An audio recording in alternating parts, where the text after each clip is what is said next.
Pleasure speaking with you. Thank you very much for giving us some perspective on how to understand the price cuts announced by Maharashtra. Okay, with that, we have to get to our favorite top 10 segment where we will have our entire research team joining us to tell us what stocks we ought to be watching. Anuj, go ahead. What are you watching? Well, a couple of stocks that I'll keep an eye on. Of course, first is Vedanta, because that's coming out of F&O ban. So it'll be interesting to see. It's a stock which has seen so much selling pressure, but there was disappointment in terms of dividends. So that will be the reason that you'll keep an eye on Vedanta as a stock. And the other one that you will keep an eye on is Larsen & Toubro.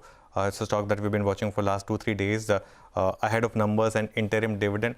I think that's a stock yesterday was up because of MSCI factor, but it's a stock which has got its mojo back. So that's something that I'll keep an eye on. Oh, yeah, but results also today. So we have to, I assume that there will be a lot of nervousness as well.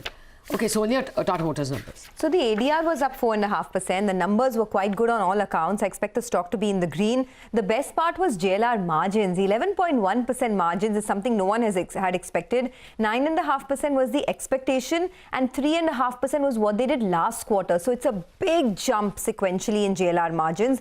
The standalone business losses have also narrowed substantially, and the margins have also picked up because of a volume pickup as well as cost cutting. Now, the important bit is that the company's outlook is positive. They say that there will be a gradual improvement of sales in JLR and standalone. There's positive free cash flow in both businesses, JLR as well as the standalone business, and the consolidated net loss has also narrowed substantially. But remember, the stock has also rallied. It's gone from 75 to 140. All right. And the other big one, Bharti Airtel. Rima, yesterday on Markets Today, you were telling us it's a good set of numbers.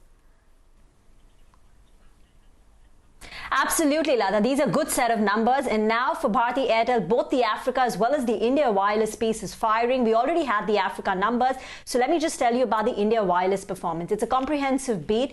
Revenues have gone up by 7.5% quarter on quarter. On a year-on-year basis, it's the best growth we've seen, at least in the last 10 years. Margins have expanded by 200 basis points. In fact, in the last 6 quarters, India wireless margins have expanded from sub 20% to now well over 40%.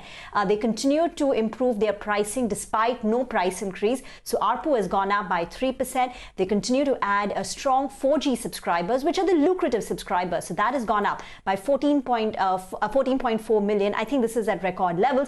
Brokerages have been bullish on Bharti Airtel despite the underperformance, notwithstanding the last 10 days recovery. So they continue to remain bullish, and they've kept a target price anywhere between 600 to 700. In a nutshell, strong numbers from Bharti Airtel. Strong numbers from Bharti Airtel. ARPU, of course, is average revenue per user, how much money they made from each subscriber. And that's a good number. And that's something that perhaps the market may focus on. Okay, Parikshit yesterday filed the story that Hero has signed up with Harley Davidson. Here's what he filed. We get to know that Hero and Harley Davidson had been talking for almost 6 months, and the reason why this was taking time because Hero was looking for something much more than just a distribution partnership. Now, under this agreement, Harley Davidson will be exporting motorcycles into India from its Thailand plant, and Hero MotoCorp will be the exclusive distributor for Harley Davidson motorcycles in India. They will manage the 33 outlets that Harley Davidson has in India. Hero MotoCorp will also be using its own dealerships to provide after-sales services to Harley-Davidson customers in India. So what does Hero MotoCorp really gain over here? Hero MotoCorp is developing its own premium motorcycles, high-capacity engines, a motorcycle in the range of 300 to 400 cc at its R&D plant in Jaipur. That will be badged with the Harley-Davidson tag and sold in future. These premium motorcycles will be sold both under the Harley brand name and the Hero brand name in India. They will also be sold in global markets sometime in future, but the sale of those motorcycles will begin with the Indian market. We don't know about the royalty and revenue sharing agreement just yet, but Hero MotoCorp calling it a big shot in the arm, and Harley Davidson, it's a relief for them after all. Okay, that's Parikshit filed the story yesterday. Yash, how did the ICICI Pru Life numbers look? Well, the numbers have been better on multiple counts when it comes to street estimates. As far as the new business premium is concerned, that grew by just about 1%, but it's better than street estimates because there was a degrowth which was expected on this count. Now, the strong performance in new business premium came because of a sharp jump when it comes to single premium, which grew by about 45%. The VNB was positive, grew by about flat when it comes to year on year, but absolutely doubled on a sequential basis. VNB margin came at about 27.4%, which compares to about 21% when compared on a sequential basis. Also, as far as the profit is concerned, that was flat year on year. But if compared sequentially, that was also up about 5%. Finally, as far as the persistency ratios are concerned, they improved across time verticals. To speak about 13-month persistency, that improved to about 78.6% when it compares to about 78.3%. Yes, we have too many numbers to digest. Thank you very much for that. Guys, you'll have to keep it brief. Abhishek, JM Financial and Nippon Life? Well, Lata, JM Financial sequentially looked better, but it's not out of the woods. Revenue up 16.5%, driven by iBanking and wealth management business. PAT up 32% quarter-on-quarter as they took Supreme Court dispensation on NPA recognition. Management commentary remained cautious in the near term. Nippon AMC, the revenue was up 11% quarter-on-quarter, but PAT was down 7% quarter-on-quarter. The total AUM increased by 20,000 crore, of which 11,500 crore came into equity business. So equity mutual fund AUM share increased by almost 95 basis point quarter-on-quarter. Back to you. All right, thanks a lot for that. We'll watch out for Amara Raja batteries as well. Very good numbers came in the dying hours of trade yesterday. Revenue growth of 14%, EBITDA growth of 16%, and margins have improved as well. Sonal is also here to tell us about some more numbers that she observed. Sonal.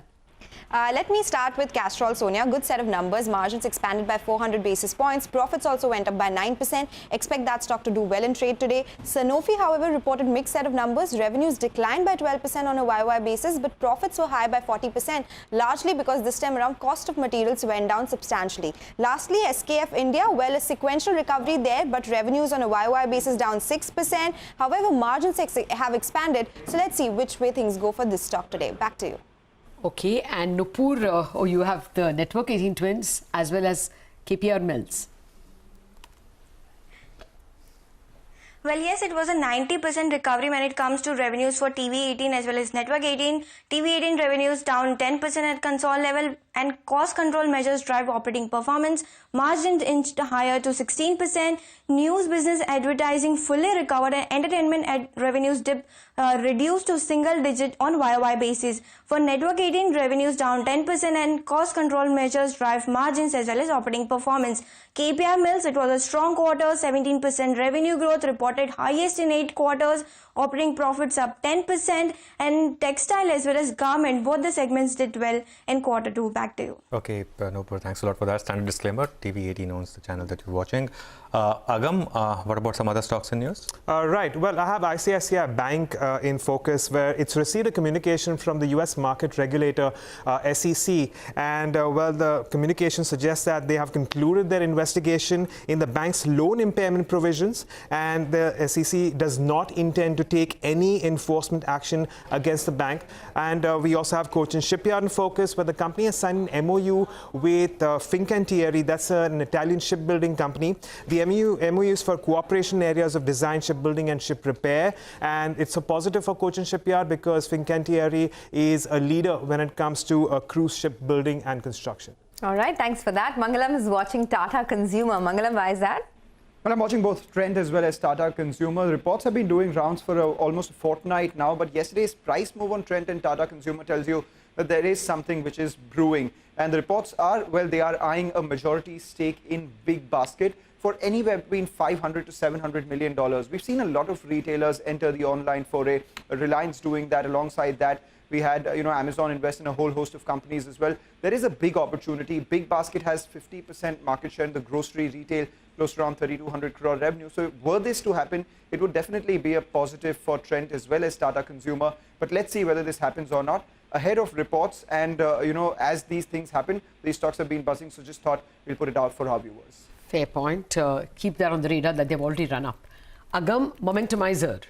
Right. Well, we are seeing momentum in Apollo Tyres. In fact, it was at an 8-month high yesterday, and it has was advanced as much as 20% in the last 8 sessions. Even if you consider the way things are panning out for the last 5 days, well, it's advanced 13%, and in the last 1 month up 25%. In both these cases, it has outperformed the broader market NSE 500 index. The volumes have picked up in the last 5 days, which are in fact nearly 2 times in comparison to the last 1 month, and it is nearly the same, around 1.7 times in terms of deliverable volumes for Apollo Tyres. The futures have also seen about 9.5% increase in open interest across series. Rollovers picking up at around 53%. And well, the reason, of course, is because we have seen some good earnings coming through from peers such as JK Tyre as well as SEAT, and that is also pushing Apollo Tyres higher, considering it is a very dominant player in the Indian tyre market. Okay. Thanks a lot for that, Agam. In case you missed out on any of these stocks, here's a quick recap of the stocks. Top stocks with positive news flow include Tata Motors, Bharti Airtel, Hero MotoCorp, ICICI Pru, JM Financial, Nippon India, Amara Raja, Castrol, SKF India, TV18 Broadcast, Network 18, KPR Mills, ICICI Bank, Cochin Shipyard, Trent, Tata Consumer and Apollo Tyres, while the lone stock with negative news flow is Sanofi today. But let's go quickly across to our commodities editor, Manisha Gupta, to find out what's the buzz in the commodity markets. Hi, Manisha. Morning. Morning. Well, the U.S. yields are down on COVID worry in U.S. and Europe, and the U.S. consumer confidence numbers have come in on the weaker side. So gold is your top bet today. In other space, you have crude oil prices, which have seen a decline because the U.S. inventories have risen yet again. The base metal prices also have started the day on a weaker side because the dollar is strengthened slightly. The stimulus measures are nowhere in sight, and ex-China, the demand, especially from Europe, seems to be slowing down yet again. So that seems to be impacting most of the industrial commodities in Asia right now. Okay, thank you, Manisha, for putting those cues. We have to take a quick break. But coming back, we will have Devendra Choksi joining in to tell us which results have impressed him. We also have another important news item. Bihar going to polls today. In fact, it's already started. The state will vote in 3 rounds till November 7th, but today is the first day. Results on November 10th. We'll get you a heads up.